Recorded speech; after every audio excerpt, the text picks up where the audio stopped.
On this side of the machine here, you've got the battery isolator switch. North and south means the battery is disconnected. West and east means the battery is connected and 12 volts already.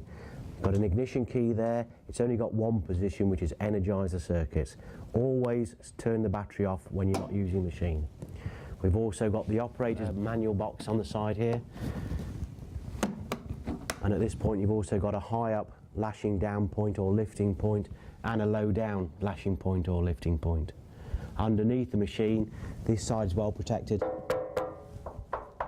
That all looks after the underneath the engine and the hydraulics. Underneath this cover here is quite a lot of the electronics and the battery.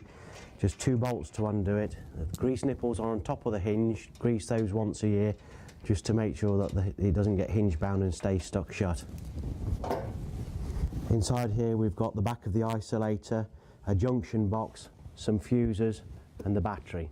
Behind these you've got the one pump which drives the in-feed rollers and the in-feed rollers only, and the starter motor too.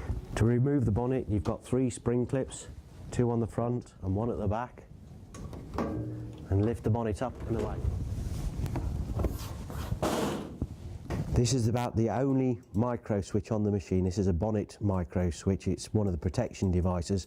It will stop the engine if you lift the bonnet up. However, on some models you may be able to turn the engine over, so make sure you've got the keys in your pocket.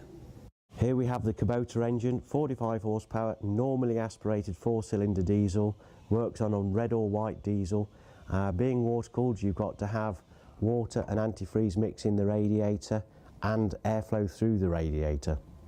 On this side of the engine we've got the exhaust pipe which goes out and through the chipper chamber. We've got the air filter here, clean that out on a regular basis, and below all of this you've got the hydraulic pump for the in-feed rollers and the starter motor to start the engine.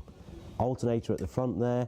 Periodically check the alternator belt to make sure that's type. On top of the engine here you've got the 2 drive motors which drive the tracks, one for either side, and with their test ports on the top there.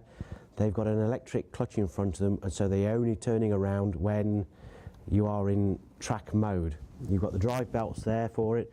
Periodically check the tension on those, and you've got a spare set of drive belts there should they fail.